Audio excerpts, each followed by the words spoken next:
Hello दोस्तों, स्वागत है आप सभी का गुरुजी एग्ज़ाम करंट अफेयर्स प्लेटफॉर्म में। दोस्तों, आज की इस वीडियो में हम बात करने वाले हैं 7 अप्रैल 2022 से रिलेटेड करंट अफेयर्स के जितने भी क्वेश्चन आंसर हो सकते हैं उन सभी के बारे में। चलिए बिना देरी किए वीडियो को स्टार्ट करते हैं। वीडियो को स्टार्ट करने से पहले अगर आप हमारे चैनल पर नए हैं, चैनल को सब्सक्राइब कर लीजिए, वीडियो को लाइक कर दीजिए और शेयर भी कर दीजिए अपने दोस्तों के साथ। चलिए स्टार्ट करते हैं।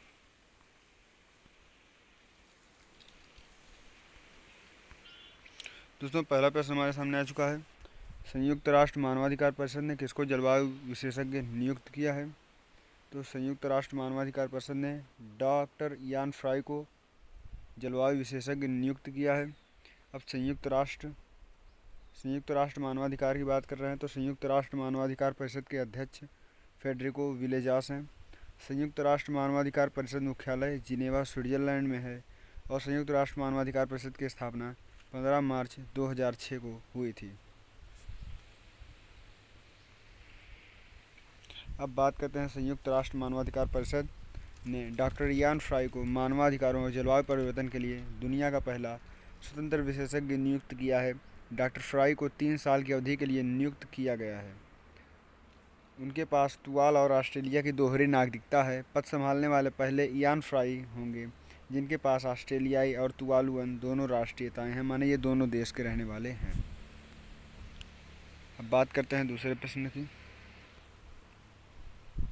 किस राज्य ने सरकारी स्कूलों में हॉबी हब स्थापित करने की योजना शुरू की है? इसका जो राइट आंसर जाएगा वो ऑप्शन नंबर है, दिल्ली सरकार के साथ चला जाएगा। अब बात कर रहे हैं दिल्ली की, तो दिल्ली क्या है? दिल्ली अपने इंडिया कैपिटल है। दिल्ली के वर्तमान मुख्यमंत्री कौन हैं? तो वर्तमान मुख्यमंत्री अरविंद केजरीवाल हैं। वहाँ का फ्रेंड्स राज्यपाल कौन हैं? तो वहाँ के राज्यपाल हैं अनिल बैजल। दिल्ली सरकार ने पाठ्येतर गतिविधियों को बढ़ाने के लिए स्कूल के समय के बाद दिल्ली में सरकारी स्कूलों में हॉबी हब स्थापित किए हैं। यह प्रोजेक्ट सिंगल शिफ्ट सरकारी स्कूलों में लागू होगा।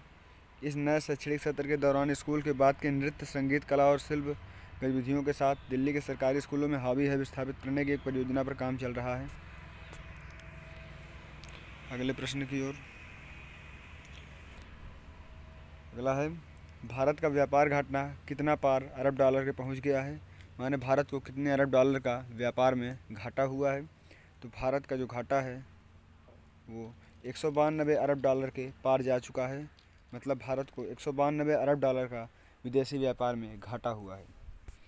अब बात करते हैं वित्त वर्ष 2021-22 के दौरान भारत का व्यापार घाटा 87.5% तक बढ़ करके 192.41 अरब डॉलर तक पहुंच गया। वित्त वर्ष 2020-21 में व्यापार घाटा 102.63 अरब डॉलर का था।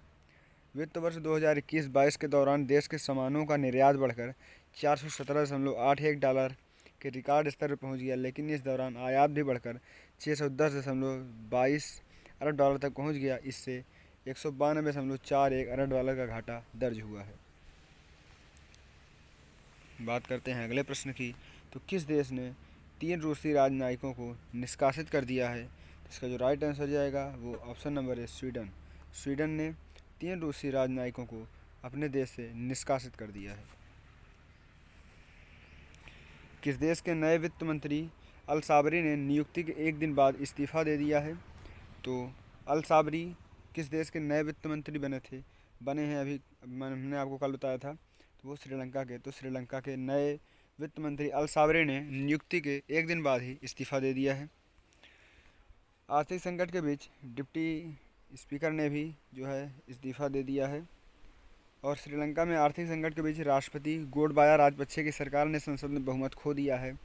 इमरजेंसी और राजपक्षे परिवार के खिलाफ जनता के गुस्से को देखते हुए करीब 41 सांसदों ने गठबंधन से नाम वापस ले लिया। इस बीच नए वित्त मंत्री अल साबरी ने नियुक्ति के 24 घंटे में ही इस्तीफा दे दिया। अब बात करते हैं 6वें प्रश्न की, तो राष्ट्रीय समुद्री दिवस कब मनाया जाता है? तो राष्ट्रीय समुद्री दिवस 5 अप्रैल को मनाया जाता है। अब इस बार की जो राष्ट्रीय समुद्री दिवस की थीम थी वो आत्मनिर्भर भारत की तर्ज पर कोविड-19 से आगे सतत नौ परिवहन थी। 2022 की थीम पत्तन पोत परिवहन जलमार्ग मंत्रालय द्वारा जारी की जानी है। इस साल के थीम की अभी आधिकारिक घोषणा नहीं की गई है। 2022 में भारत अपना नेशनल मैरीटाइम डे का 59वां संस्करण 5 अप्रैल को मंगलवार के दिन मना रहा है। हर साल 5 अप्रैल को मनाया जाने वाला राष्ट्रीय समुद्री दिवस पहली बार वर्ष 1964 में मनाया गया। मैंने राष्ट्रीय समुद्री दिवस कब से शुरू हुआ है तो 1964 से। और यह दिन 1919 में भारत द्वारा बनाए गए नेविगेशन के इतिहास की याद दिलाता है, जब प्रथम भारतीय फ्लैग मर्चेंट पोत SS लॉयल्टी में मुंबई से लंदन की यात्रा पर रवाना हुआ था। भारत में राष्ट्रीय समुद्री दिवस यानी नेशनल मैरीटाइम डे 5 अप्रैल को मनाया जाता है। जी हाँ, वर्ल्ड मैरीटाइम डे और नेशनल मैरीटाइम डे दोनों अलग अलग दिन मनाए जाते हैं। वर्ल्ड मैरीटाइम डे जहाँ सितंबर माह के अंतिम गुरुवार को मनाया जाता है, वहीं भारत के राष्ट्रीय समुद्री दिवस हर साल 5 अप्रैल को मनाया जाता है। भारत समुद्री व्यापार के मामले में दुनिया का 16वां सबसे बड़ा देश है। देश का समुद्री व्यापार लगभग 12 प्रमुख बंदरगाहों से होता है। देश के समुद्र तट की बात करें तो यह 7517 किलोमीटर लंबा है। ये इम्पोर्टेंट है। देश की समुद्री सीमा कितनी लंबी है तो ये 7517 किलोमीटर लंबा है। इसको आप नोट डाउन कर लीजिए। अब बात करें 7वें प्रश्न की, तो कौन व्यक्ति हाल ही में भारत के नए विदेश सचिव नियुक्त किए गए हैं? तो हाल ही में भारत के नए विदेश सचिव नियुक्त किए गए हैं विनय मोहन क्वात्रा। इनके बारे में बात करें तो केंद्र सरकार ने विनय मोहन क्वात्रा को भारत का नया विदेश सचिव नियुक्त किया है। विनय ने यहाँ इस पद पर हर्षवर्धन श्रृंगला का स्थान लेंगे, जो 30 अप्रैल 2022 को सेवानिवृत्त हो रहे हैं। वर्तमान समय की बात करें तो साल 1988 बैच के भारतीय विदेशी सेवा यानी कि IFS अधिकारी विनय मोहन क्वात्रा भारत के नेपाल में भारत के राजदूत हैं। अब ये वर्तमान में क्या हैं तो नेपाल में भारत के राजदूत हैं। अब बात करें प्रश्न संख्या 8 की, तो निम्नलिखित में से किस राज्य ने अपनी तरह का पहला सी ऑटो स्टैंड स्थापित किया है? तो आंध्र प्रदेश राज्य ने अपनी तरह का पहला सी ऑटो स्टैंड स्थापित किया है। अब बात करते हैं इसके बारे में। महिलाओं और छात्राओं को सुरक्षित परिवहन प्रदान करने के लिए आंध्र प्रदेश सरकार ने चित्तौड़ में पुलिस ने 3 सी ऑटो स्टैंड स्थापित किए हैं, जो राज्य में अपनी तरह का पहला है। 3 C auto stand RTC bus stand महिला विश्वविद्यालय और तिरुपति में रुइया अस्पताल में स्थापित किए गए हैं। अब बात करें प्रश्न संख्या 9 की, तो हाल ही में दुनिया के सबसे बड़े 100 इलेक्ट्रिक क्रूज जहाज यानी कि याकची रिवर 3 गोजरेस फर्स्ट ने अपनी पहली यात्रा की है। इसका निर्माण किस देश ने किया है? तो हाल ही में दुनिया के सबसे बड़े 100% इलेक्ट्रिक क्रूज जहाज यांगथी रिवर 3 गोजरेस फर्स्ट ने अपनी पहली यात्रा शुरू की है। इसका निर्माण चीन ने किया है। अब बात करते हैं इसके बारे में, तो दुनिया का सबसे बड़ा electric cruise ship 7500 kilowatt battery power के साथ चीन में अपनी पहली यात्रा संपन्न की, जिसे दुनिया का सबसे बड़ा इलेक्ट्रिक क्रूज जहाज कहा जा रहा है। यांगथी रिवर 3 गोजरेस ने हाल ही में मध्य चीन के हुबई प्रांत के यीचांग में अपने घरेलू बंदरगाह से अपनी पहली यात्रा पूरी की। ये पूर्णतः बिजली से चलने वाला जहाज है, पानी का। अब बात कर लेते हैं प्रश्न संख्या 10 की, तो सेना प्रमुख ने किस रेजिमेंट की 2 बटालियनों को प्रेसिडेंट्स कर्नल्स प्रदान किए हैं? इसका जो राइट आंसर जाएगा वो option number D Dogra regiment के साथ चला जाएगा।